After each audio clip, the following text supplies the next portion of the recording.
They say betrayal doesn't kill a man, it reshapes him. But I disagree. It does kill him. It kills the part that believes, that dreams, that waits. And what rises from that grave is something else entirely, colder, sharper, and silent. I died on a rainy Thursday, not in a physical sense, but in every way that mattered.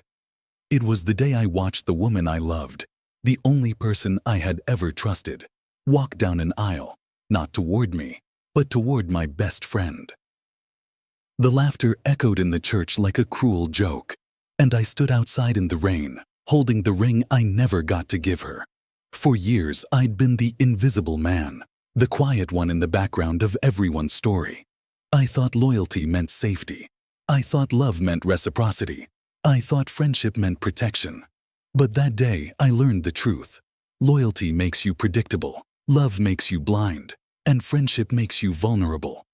I wasn't invited to the wedding, of course, but I was there, unseen, standing beyond the glass windows, watching the man who once called me brother kiss the woman who once called me her forever. In that single moment, I understood something few men ever do. When you give people the best of you too early, they mistake it for weakness. The rain felt heavy, as if the sky itself pitied me. But the pain wasn't loud.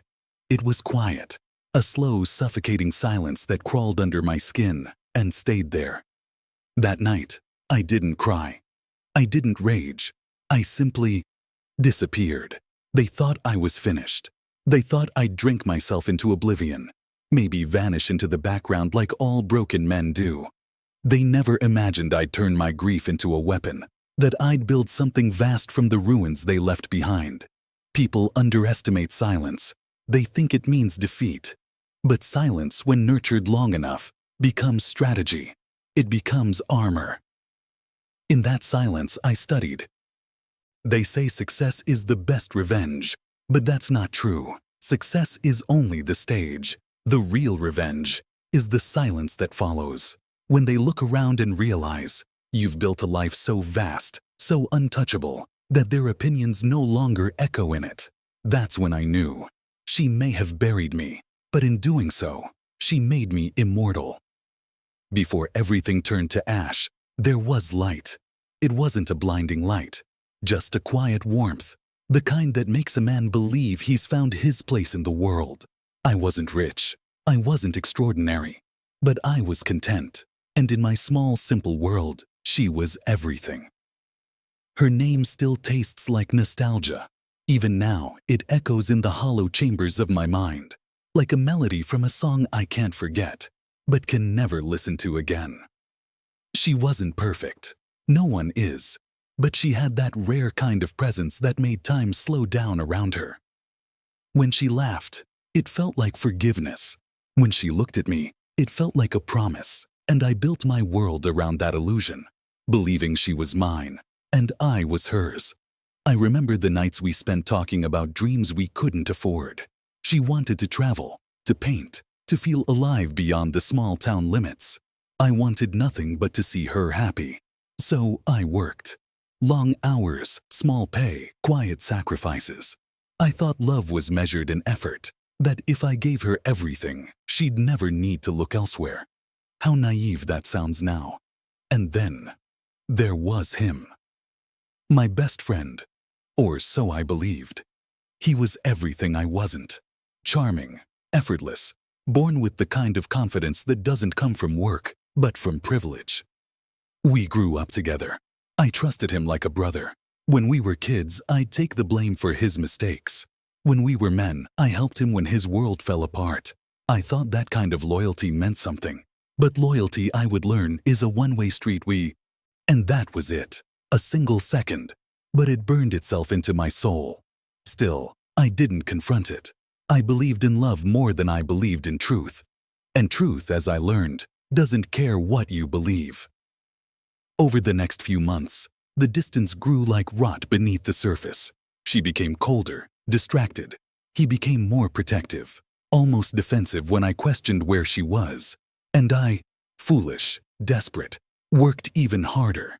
I thought maybe I could fix it with devotion, that if I just kept showing her how much she meant to me, she'd remember. But love that has already left your side never comes back willingly. Then one day, she stopped answering my calls. Her silence became my punishment, and his friendship became my illusion. When I asked him if he'd seen her, he lied, his eyes flickering with something between guilt and fear. I didn't need proof anymore. The truth had already begun to rot inside me. Still, I didn't break. Not yet. Because a man in love doesn't shatter in an instant.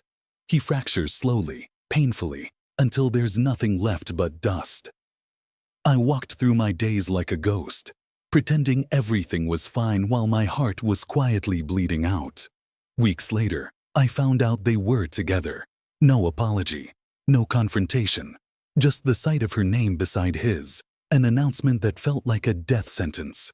People said I should move on, that she wasn't worth it, that he wasn't a real friend. But they didn't understand. It wasn't about them anymore. It was about what I became because of them. When you love deeply and lose brutally, something inside you shifts. You stop needing revenge for the sake of punishment. You crave it for the sake of balance. You want the universe to remember your name, the name that pain tried to erase. For months, I drowned in silence. Friends disappeared. Pity replaced conversation, and I began to fade into the background of my own story. No one noticed. No one cared. And maybe that was the most liberating part of all. Because a man no one watches can become anything he wants. That's when it began. The rebirth. I stopped asking why they did it. I started asking what now. Pain, I realized, could be harnessed, like fire. It can destroy, yes, but it can also forge steel. Every great man is born twice. Once from his mother's womb, and once from the womb of betrayal. And that night, as I sat alone with nothing but my reflection, I whispered a promise to the broken version of myself staring back. I told him, "We'll rise. But this time, not for love, for legacy." And with that, the man who loved her died, and the one who would haunt her began to live. It's strange how the loudest betrayals often happen in silence. There's no dramatic music, no thunder in the sky, just a stillness, and the sound of something breaking inside you. When I finally saw them together, it wasn't in some movie-like confrontation. No, it was ordinary. They were sitting at a cafe we used to go to, laughing over coffee. Her hand brushed his. His smile lingered too long. It wasn't what they did. It was how natural it looked, like I had never even existed. I stood there for a moment, frozen in the crowd, watching the two people I trusted most build their happiness on my ruins. And that was the moment I stopped being the man I used to be. People talk about heartbreak like it's poetic, but there's nothing poetic about it. It's raw, it's ugly, it's the kind of pain that burns your lungs when you breathe. You start questioning everything, not just them, but yourself. Was I not enough? Was every word she said a lie? Was every laugh rehearsed? But eventually, the questions stop hurting. They start sharpening. I didn't confront them right away. No, I played the fool a little longer. That's the first rule of strategic revenge. Never let them know you've seen through the mask. I let them think they'd won. I congratulated him when he mentioned she'd helped him heal. I even smiled when she pretended not to notice me. Because while they were celebrating their new beginning, I was quietly sketching their end. At first, I wanted chaos, to expose them, to burn their lies in public. But then I realized something. Chaos fades. People gossip, then forget. Real revenge is built with patience. It doesn't shout. It whispers. It waits until they think the storm has passed. Then it strikes, not to destroy, but to rewrite the story. So, I waited. For months. I rebuilt myself piece by piece, in silence. I joined a new company, started investing in skills I'd long ignored. Took the long hours, the quiet grind, the sleepless nights, and poured all that pain into productivity. Pain became my fuel, betrayal my blueprint. And slowly, I began to rise. Meanwhile, they began to sink. He lost his job. Poor financial decisions. She left him once the money dried up. Funny how loyalty expires when comfort ends. But that wasn't enough. They had taken something from me that couldn't be returned.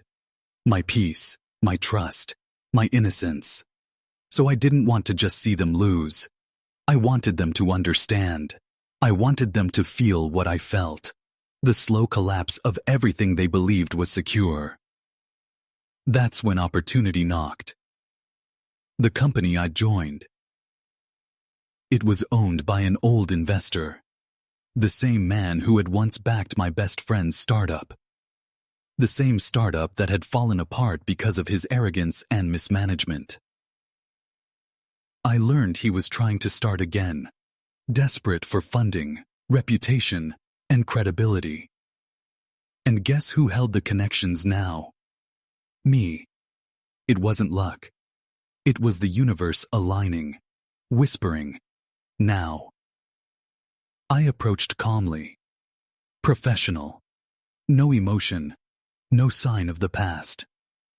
We met in a boardroom, just two old friends catching up. He looked nervous, trying to play confident. He pitched his new project, desperate to sound visionary. I listened, every word sharp as a blade.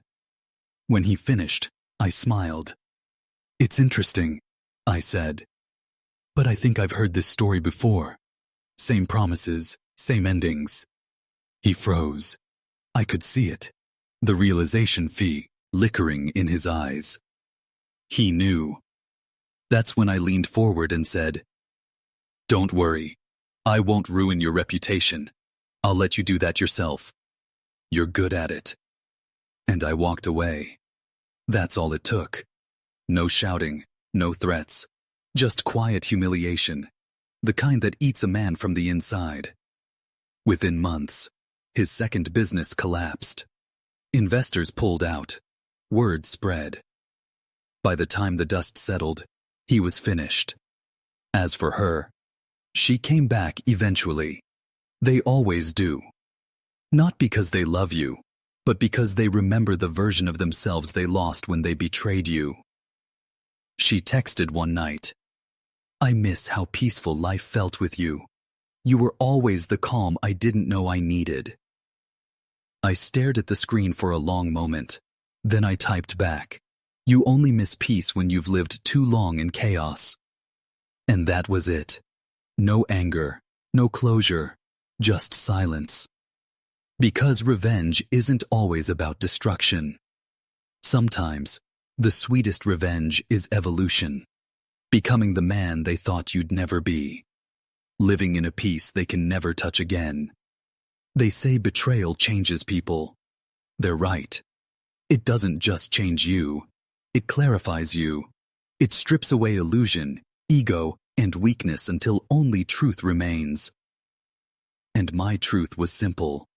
I didn't need to hurt them anymore. They had already built their own downfall. All I needed to do was walk away. They say revenge is a moment. They are wrong. Revenge is a season. Slow, patient, inevitable. It's the long arithmetic of cause and consequence.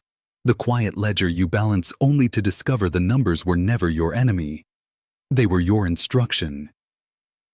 After the boardroom, after he fell, the world began to notice me. Not with pity, not with the cheap sympathy of those who once turned away. They noticed with the sober attention reserved for men who seemed to move history with the coolness of a metronome. Headlines arrived like small, polite acknowledgments. Former nothing becomes something. Startup founder rising fast. They called it a comeback.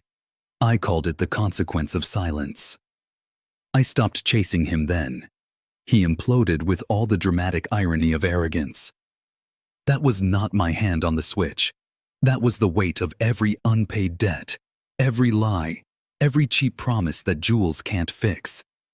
I simply lent the room the audience it needed to collapse.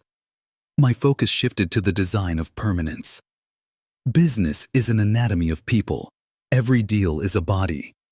You learn where the pulse hides, which ligaments hold on to pride, which tendons tear under pressure.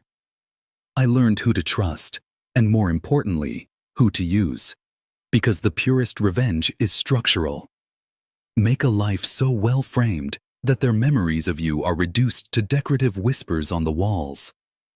She returned to the edges of my life the way storms return to the sea, predictable, inevitable, and always late. She reached for me with the rhetoric of nostalgia. She used our past like a souvenir, polishing it in front of people who no longer cared for the origin story. She wanted leverage, an ally, a name on her resume, a picture for her profile. She did not want the truth. She wanted the performance of it. I offered her neither. Instead, I gave her the thing she feared most: irrelevance. It's cruel, perhaps, but effective. She was a character in the narrative of my resurrection. When the narrative no longer hinged on her, she shrank into footnote. The payoff had to be elegant. No vulgar revenge. No sensational exposure. I orchestrated a cascade of quiet humiliations that would sit with them for years. A loan denied at the precise hour he expected mercy. A key introduction silently redirected. A contract delayed until their investors grew impatient. Each act alone was a pinprick. Together, they were an erosion. They felt secure, then slightly insecure, then alarmed, then undone. There is a certain arithmetic to watching someone realize their mistake. It is a slow computation. First confusion, then the realization that their choices have long-term effects, then panic as reputations, that fragile wallpaper, begin to peel. I watched that equation unfold in the corners of meetings, in the flutter of late-night emails, in the brittle laugh that came when they tried to play composure. She watched it all. Not from a distance of amusement, but of dawning recognition. The life she chose over ours wasn't the fortress she imagined. It had doors that closed. It had ceilings that caved. The man she married was a suit without substance. When the suit tore, there was no man left to stitch him together. When everything finally failed for them, the world didn't need me to shout triumph. Their silence was their sentence. He disappeared from the scene with the awkward speed of a man who had never earned his place. She, with fewer options, found herself circling old neighborhoods like a debt collector of memories. People asked me then if I felt satisfaction. The answer was complicated. There is a delicate difference between revenge that satiates and revenge that defines you. What I felt was not joy. It was a kind of sovereign calm. A confirmation that the world operates with rules, and that rules, when broken by the careless, will exact a price. The real payoff, though, wasn't watching them fall. It was watching the room change when I entered. Once I was overlooked. I could sit in corners like a shadow. Now there were eyes that tracked me. Not voyeuristic, but respectful. The kind of respect that has measured consequence baked into it. Doors opened. People listened. Allies sought me not out of fear, but out of the practical understanding that my name mattered. And yet the most devastating victory came quietly. Months after their collapse, I received a message from her. Not pleading, but small, human, honest in a way her previous arrogance had never allowed. She asked for a meeting, not to rekindle anything, but to understand. To ask, perhaps, whether I had ever wanted revenge, or if it had chosen me. I could have given her a lesson, Instead, I gave her a view. We met in a small cafe that smelled of roasted beans and old paper. She was thinner, not in body, but in armor. The gloss that once protected her had worn away. She tried to speak of forgiveness, of mutual mistakes, but forgiveness is a currency she had traded for comfort. As she spoke, I realized my old hunger, the greedy boy wanting to be seen, had been replaced with a different appetite. Not for her, not for the echo of her warmth, but for the architecture of a life I could call mine. I told her the truth then, in a voice that wore neither malice nor mercy. I didn't set out to ruin you, I said simply. I built a life where your opinions had no currency. She looked at me like someone seeing a ghost who had learned to count money. You made them live in your shadow, she whispered, as if accusing me of occult powers. Maybe I had. Making someone live in your shadow is an art, a long apprenticeship in restraint, influence, and timing. Walking away that day felt less like triumph and more like release. The ledger had balanced, debts paid in full, but what remained was not exultation. It was a quiet, almost ceremonial understanding that some things deserve to end in silence, because silence ensures memory, and memory is more powerful than spectacle. They learned to live with my existence, the way people learn to live with seasons. When winter comes, you do not curse the cold, you prepare for it. When my name returned to rooms they once owned with arrogant ease, they folded themselves into new patterns, smaller and more careful. That was the payoff, a reshaping of their world so subtle it felt natural, inevitable, like gravity adjusting its pull. The final act of revenge is not the fall, it is the way your absence becomes their measure. When you are the ghost in someone's story, they will always check the edges of their life to make sure you are not there. And that kind of absence is more punishing than any shout. So I took my empire, my calm, my stillness, and I let them live inside the shadow I cast. I didn't gloat. I didn't gash wounds open. I simply continued my work, building, creating, becoming. And in the rhythm of my life, the lesson was complete. Betrayal had not killed me. It had turned me into a force that endured beyond forgiveness, beyond pity, beyond their capacity to touch.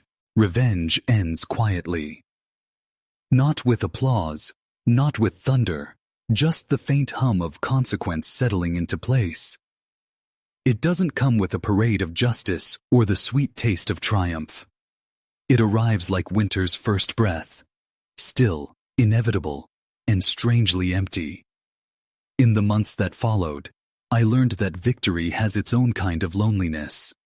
People assume revenge is about destroying others, but that's only the visible half.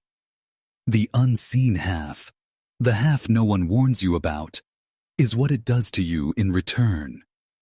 When you spend years sculpting vengeance, you end up chiseling away pieces of yourself too. The world now looked different. Meetings, contracts, invitations, respect. All the things I once begged to be seen for, now lined up in front of me like obedient soldiers.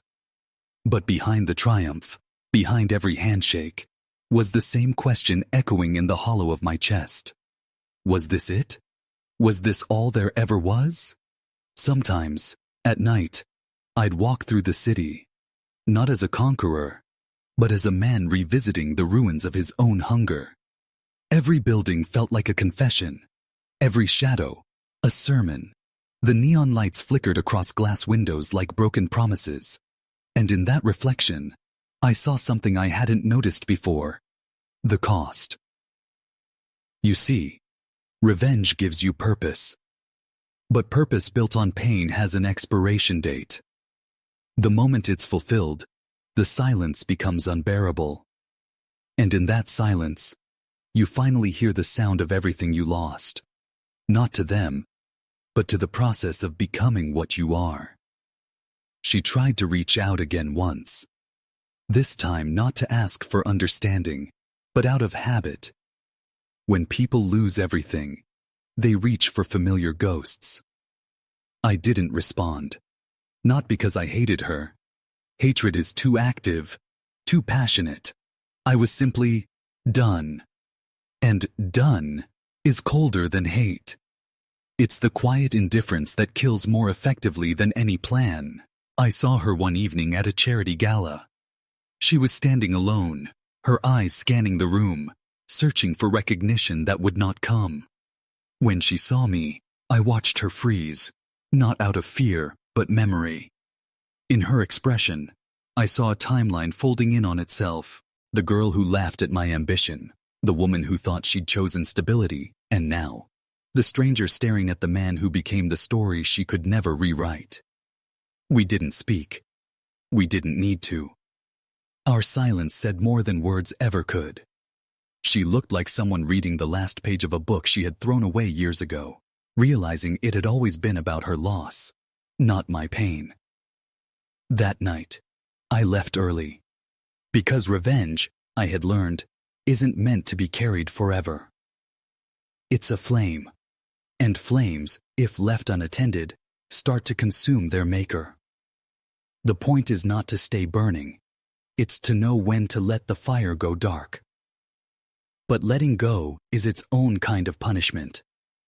You don't go back to who you were before. That man is gone. He died somewhere between betrayal and resurrection. What survives is someone sharper, quieter, heavier with understanding. Someone who knows that justice, in its purest form, isn't poetic. It's clinical. People around me celebrated my rise. They called it redemption. But redemption implies innocence, and I no longer believed in innocence. There are only exchanges, losses, and gains. And every time you take revenge, the scale tips, not in your favor, but against your peace. Still, I won't lie. There are nights when I smile at the memory. Not with cruelty, but with gratitude. Because pain, in its own brutal way, was my greatest teacher. It taught me clarity. It taught me power. It taught me that being underestimated is a weapon sharper than any blade. And it taught me that rejection, if survived, becomes resurrection. Now, when I stand in front of mirrors, I see a version of myself that no longer needs validation. The boy who begged to be seen died when she walked away. The man who took his place was born the moment he realized that rejection is not a curse, it's a test. And only those who pass it deserve the world that waits. On the other side, there's a strange beauty in losing everything. It strips you bare, forces you to build with what's left. And what's left is always real. The fake friends vanish. The pretenders scatter. What remains is the version of you that doesn't flinch at failure anymore. In time, they both disappeared from public sight. Whispers said she left the country. He vanished into quiet debt. But I didn't chase those rumors. Because the truest revenge isn't watching them suffer. It's never thinking about them again. That's the irony. The final act of vengeance is peace. And peace, once found, is louder than any scream. When I look back now, I don't see betrayal. I see the blueprint of becoming. If she hadn't left, I'd still be small, begging for scraps of validation from people who never deserved my devotion. Sometimes life has to break you in order to build you into something unbreakable. And in that sense, I owe her my gratitude. Not my forgiveness, but my gratitude. Because she thought she ended me, but all she did was clear the field. She removed the noise, the distraction, the illusion. And in the silence that followed, I found the sound of myself again. Now my revenge lives in the simplest details, in the way people listen when I speak, in the calmness with which I walk away from chaos, in the power of knowing that I never needed to prove myself to anyone ever again. The empire, the wealth, the reputation, they're just reflections. The real victory was internal. The real vengeance was evolution. And when the night falls quiet, when the city goes still, I sit by my window and let the silence tell the truth. That in the end, I didn't need to destroy anyone. I just needed to outlive the version of me they doubted. Because that's the ultimate revenge, not fire, not fury, but survival with grace. To walk past the ruins of what broke you, and smile like it never did.